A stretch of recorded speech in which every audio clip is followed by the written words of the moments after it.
Yeah? Good? All right, so everybody can see the slides now?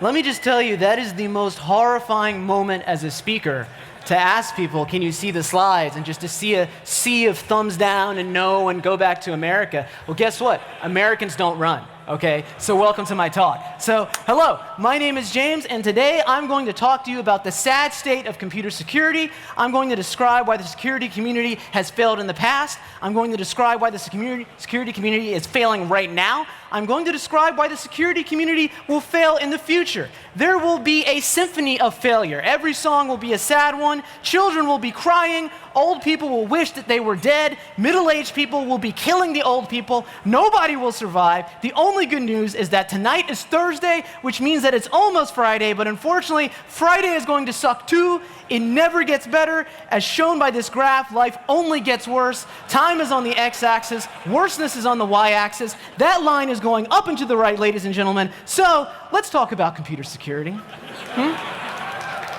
Hi there. Yeah, I'd like to talk about computer security.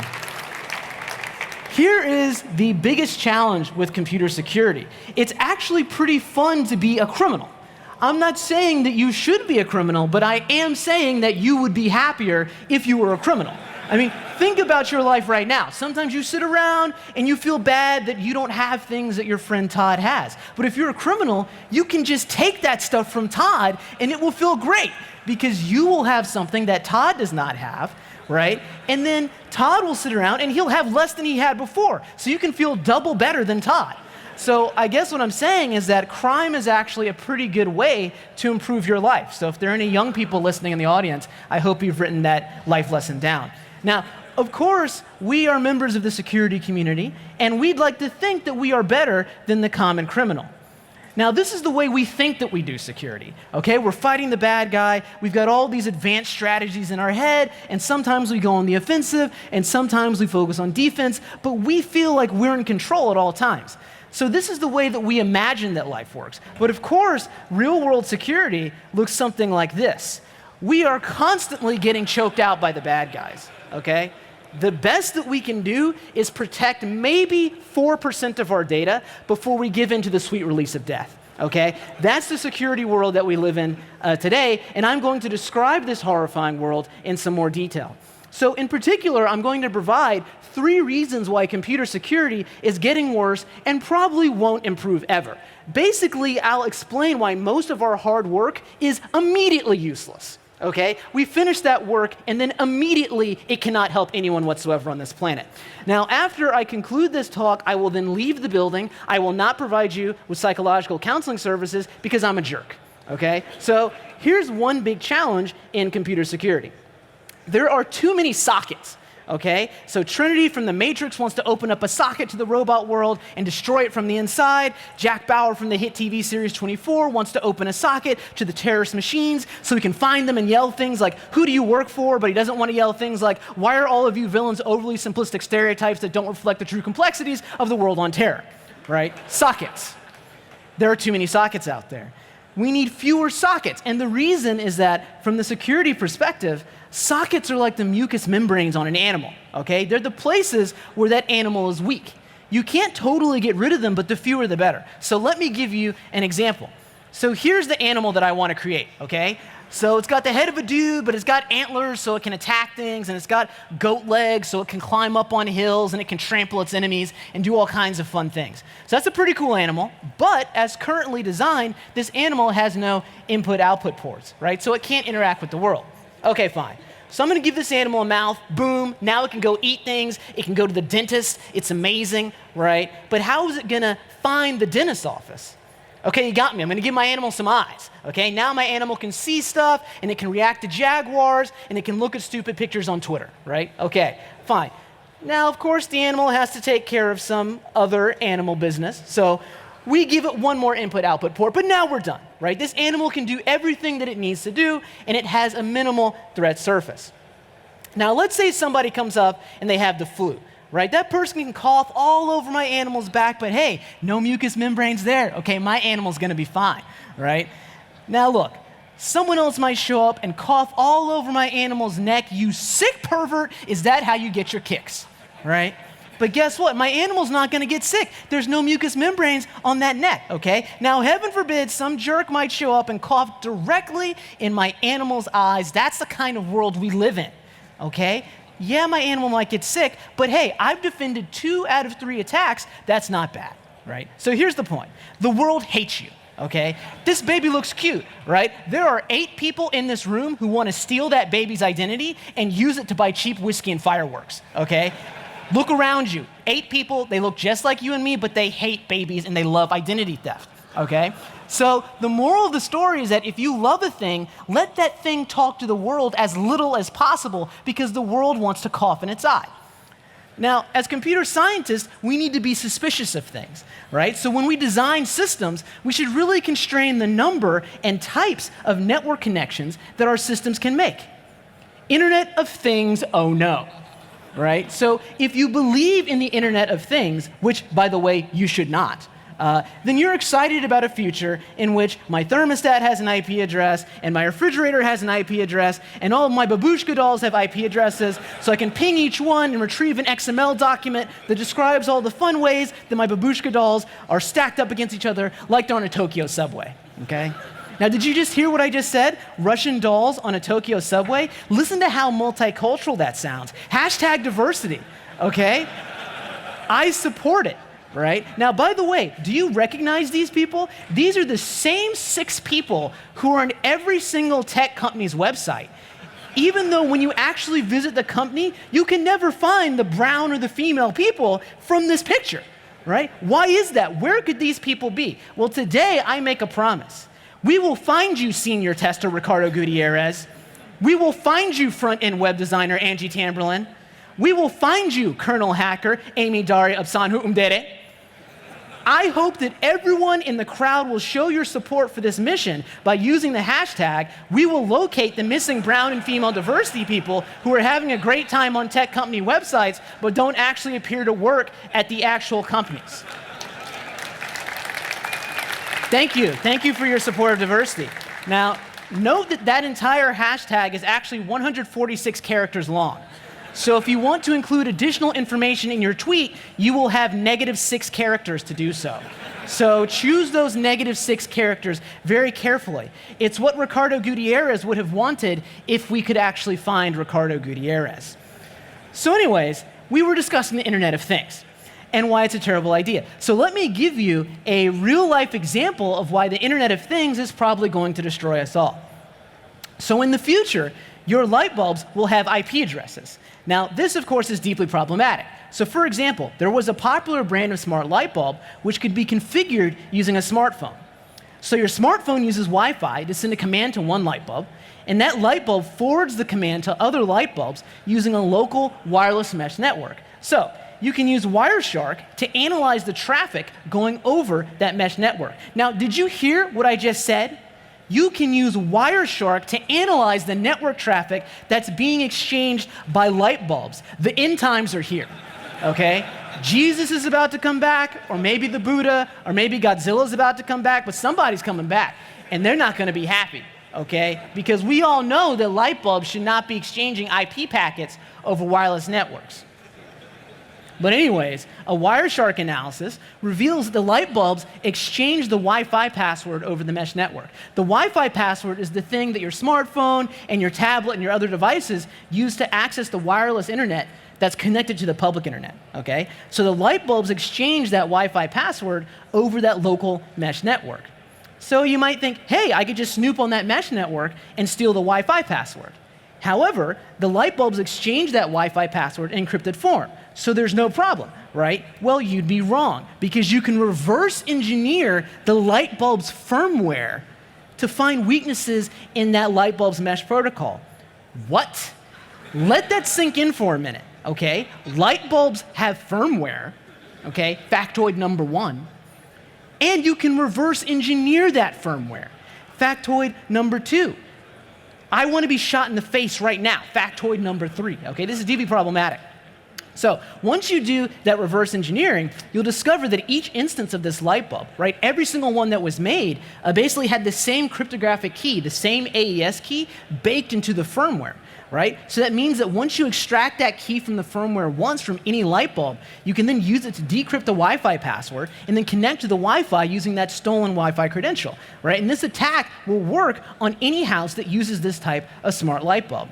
So remember how I said that network connections are like mucous membranes? Well, here's what a regular house looks like. Here is your house on the Internet of Things, okay? That animal on the right is going to be born and die immediately, okay? It comes out of the womb, it says, oh my goodness, this world is amazing, then it catches all of the diseases, and then it dies, okay? PETA won't even have time to make a sad advertisement about how you should go to the pound and go adopt that kind of animal, because you can't adopt an animal whose womb only produces 9-headed dead things, okay? That is your house on the Internet of Things. So you're excited about the Internet of Things, well then guess what? Your toaster is gonna be controlled by a Russian botnet. Your refrigerator is going to belong to the Yakuza. And your alarm clock is going to belong to some drunk soccer hooligans who learn how to code in between cheering for Manchester United. Cheers, mate, you're living in the future, okay? Now, the second big challenge with computer security is that basically cryptography is ridiculous. People somehow assume that my computer can just get some keys and then do some fun things with those keys and then my data will be fine. However, the process of doing fun things with keys assumes that you've answered a bunch of prerequisite questions. So for example, who made this key I'm supposed to be doing fun things with? How do I trust the people who made the keys? Do the key makers have public keys? Who assigns public keys to the key makers? How do I retract keys? Is there some type of list of bad keys? Who makes that list? What if the people who make that list are bad? But what if there's a mistake in that list and I want to make a bad key be good again because it was never a bad key in the first place? And FYI, does any of this matter if my 2048-bit keys are stored on a laptop whose password is password123?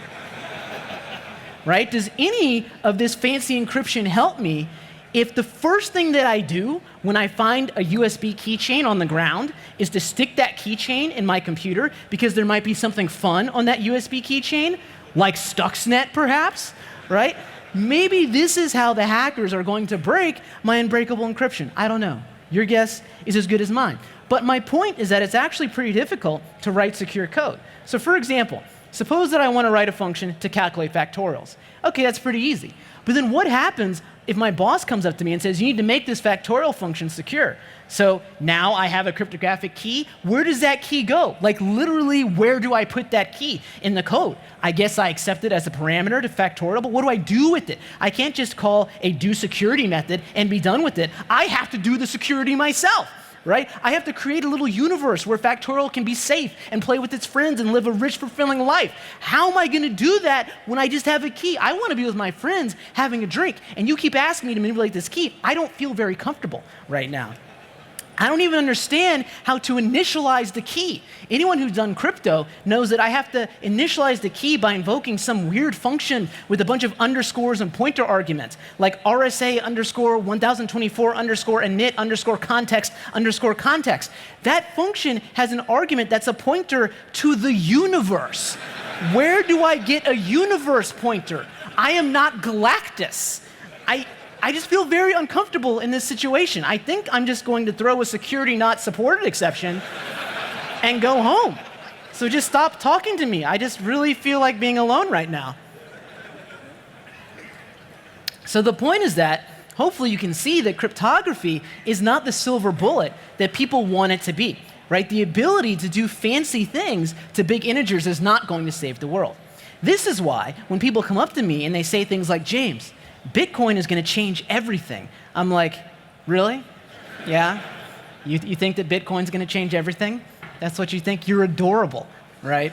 And of course, you are deeply, deeply confused because Bitcoin has a ton of problems. So for example, Bitcoin's cryptographic operations are actually not as useful as a strong regulatory system that's provided by a federal government. And the reason is that in and of itself, cryptography doesn't provide legally enforceable penalties for misbehavior, right? Okay, assume that I'm a bad guy and I want to steal your Bitcoin wallet. Who's going to punish me? Who are the Bitcoin police? Is it going to be Ayn Rand? Well, she's dead, unfortunately, right? Is it going to be Reddit? No, because they're too busy making animated GIFs. I should know I'm part of the problem, not part of the solution.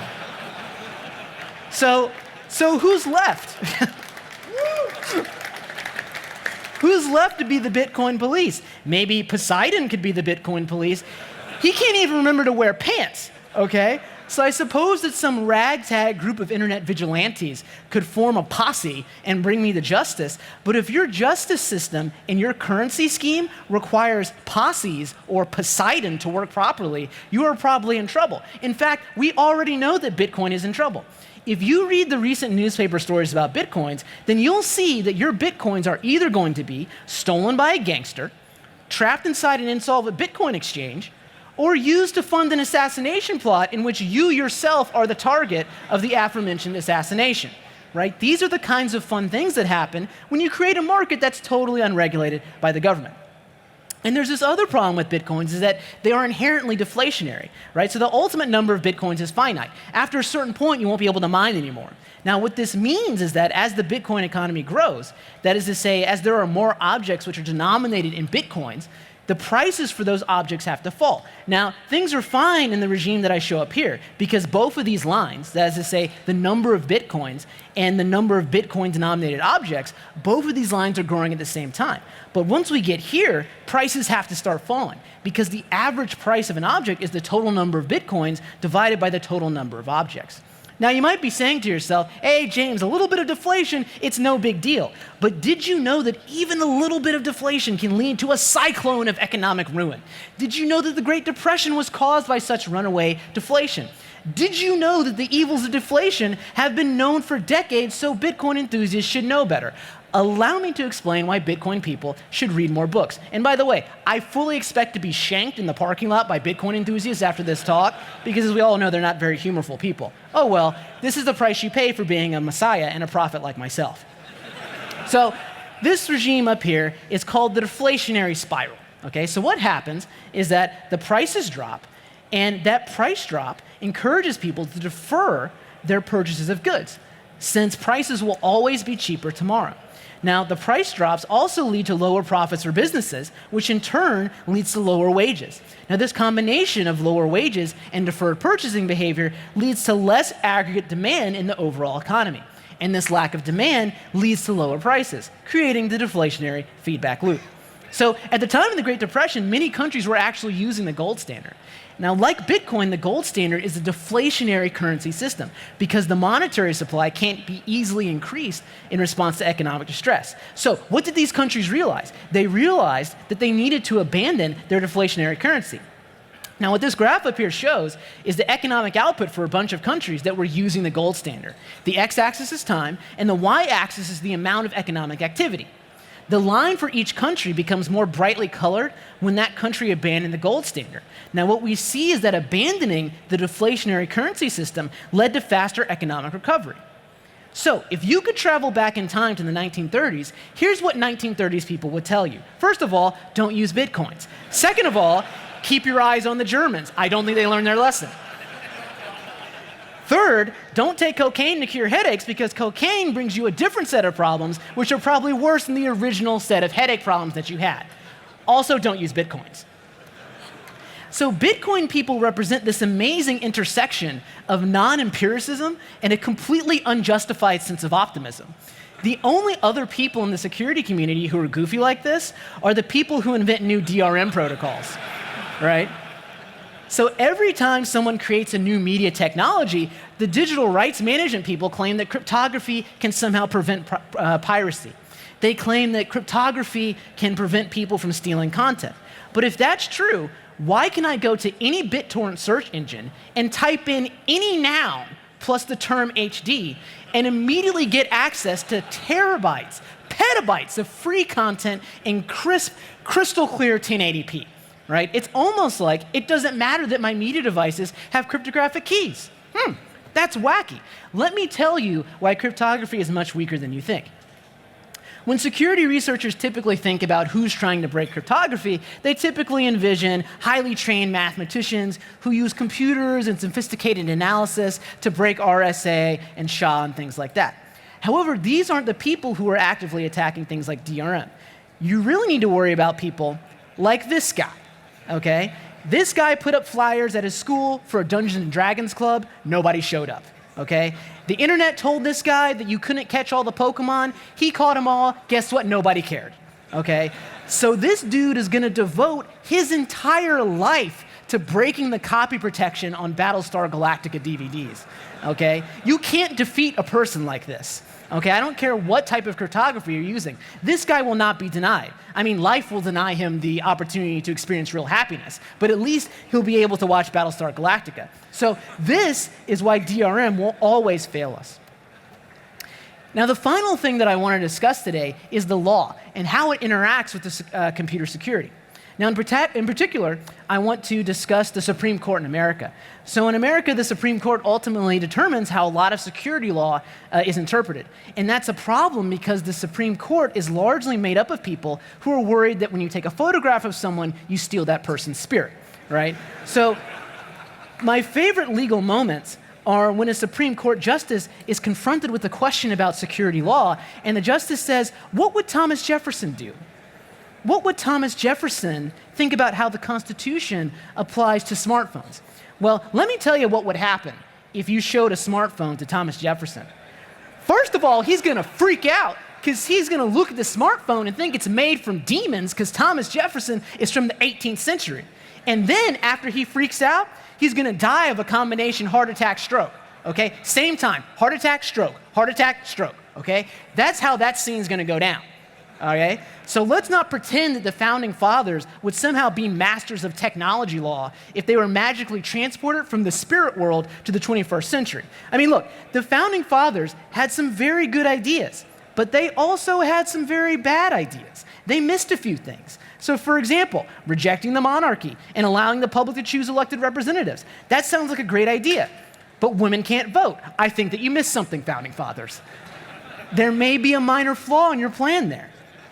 It's like, hey, attacking the Barbary pirates. That's cool. Pirates should stop stealing our stuff. By the way, slavery's okay. Maybe I should live with the pirates then. So let's play a little game that I call WWTJD. What would Thomas Jefferson do when confronted with this series of questions involving technology law? Well, for example, he might say that you need a warrant to search a smartphone. And he'd also say that Native Americans don't own Mississippi, even though they were the first ones there, and the word Mississippi is actually a Native American word. This is awkward. Maybe we should stop playing this game. This has become very bad for America. Moving right along. So, my point is that the founding fathers have given us no direct wisdom on the issue of computer security. And to make things worse, the judges in the American Supreme Court don't have a strong grasp of how people interact with technology. So for example, Justice Scalia was talking about Facebook one time, and he said, what kind of a narcissistic society is it that people want to put out there? This is my life, and this is what I did yesterday. I mean, good grief. Doesn't that strike you as strange? I think it's strange. Well, you know what? It is strange, Justice Scalia. Social media is a newfangled contraption that was not mentioned in the Declaration of Independence even one time, right? Never in the history of mankind have people wanted to put their life out there in public, except for cave paintings, woodcuts, phone calls, and handwritten letters, right? But other than that, also one-person theater productions. But other than that, also the autobiography of Mark Twain and books in general. But other than that, it's unprecedented. Okay, for people to want to share information about their lives. It just didn't happen before 2004 when Facebook was founded. So think about that, young people, but just don't social media about that because that's unnatural and that's not what a dead Thomas Jefferson would want you to do with your spare time. So in conclusion, I hope that we now all understand that computer security is just a big, big mess, okay? Fundamentally, none of us really know what we're doing. We don't know how to use electronic devices. We don't know how to protect electronic devices. And yet, for some reason, we're giving IP addresses to light bulbs. This makes no sense. We're just messing everything up. People can't even use cameras correctly, okay? Even though there's a book inside the camera box that's called How to Use the Camera that's inside this camera box, right? People still struggle to understand something as simple as a camera. But we can totally make operating systems secure. It should take maybe about a week, maybe 8 days. That's like a maximum estimate. We can totally knock that out, right? Of course we can, right? So the fundamental problem with computer security, I think, is that basically this world, it's too complex now. The world has essentially left us behind, but we don't realize that we've been left behind. Now, I was reminded of this notion of being left behind on my plane ride from America to Norway. So I flew on Lufthansa. the German airline, and the plane had these TV screens in the back of all the seats. So I was looking around for a movie to watch, and I found this one called The Scorpions, 50th Anniversary Tour. Now, as many of you know, the Scorpions are a famous band that wrote songs like Rock You Like a Hurricane. So I plugged in my headphones, I started to watch this movie. Now, at first the screen was dark, and then I heard the lead singer yell out, "Hello, we are the Scorpions!" And I was like, okay. I expected the movie would then show me a scene like this, right? A picture of the Scorpions in their prime, at the height of their powers, right? But this movie was about the Scorpions being around for 50 years, right? So instead of this, I actually saw something that looked like this. Basically, a bunch of old German dudes running around in wheelchairs trying not to actively die on stage. And what was so funny / tragic was that the singer was still yelling, "We are the Scorpions! We will rock you!" as the lead guitarist was actively decomposing on stage. It was quite difficult to watch. And so I thought to myself, what's going to happen to me, James Mickens, in the future? Will I fail to realize that the world has left me behind? So I went to this website. It's a real website called in20years.com.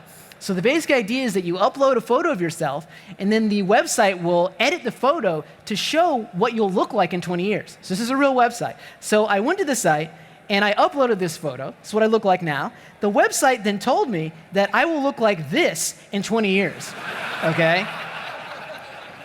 Apparently, my next 20 years are not going to go well for me. So my head appears to have transformed into some type of angry potato demon, but whatever. So I tried to imagine what I would be saying at NDC Oslo in the year 2035. Hi there, welcome to NDC 2035. For some reason, I talk like the Scorpions in 2035. It's very weird. Anyways, I want to talk to you about technology and why it sucks. Why is it that when I want to send a hologram of myself to my friend Gunther, that hologram looks nothing like me? I've never worn that outfit in my life. I look like a combination of a farmer and an elf. Elves aren't real. And there are no farmers in the future. It's done by robots. Bring Gunther here. He will tell you the truth of this. It's very weird. I hate these holograms. I went to the store today. I bought a food pill that said it would taste like ice cream. That food pill tastes nothing like ice cream. Has that person ever even tasted real ice cream before? I don't think so. Bring Gunther here. He will know the truth of this. I was flying to the moon today. I had to squeeze into a tiny seat. Why are all the moon plane chairs so tiny? I'm not a child. I cannot fit into a children's chair. Do I look like a children to you? Bring Gunther here. He knows my exact physical dimensions. These tiny chairs are madness. Note that when I say the word madness, I'm saying madness, not my friend Magnus. Can you hear the difference? Listen. Madness. Madness. Did you hear it? Listen. Madness. Magnus. It's very different. Bring Gunther here. He can hear it. I say NDC Oslo 2035. Bring Gunther here. I will be here. Thank you for your time. Let's enjoy the party.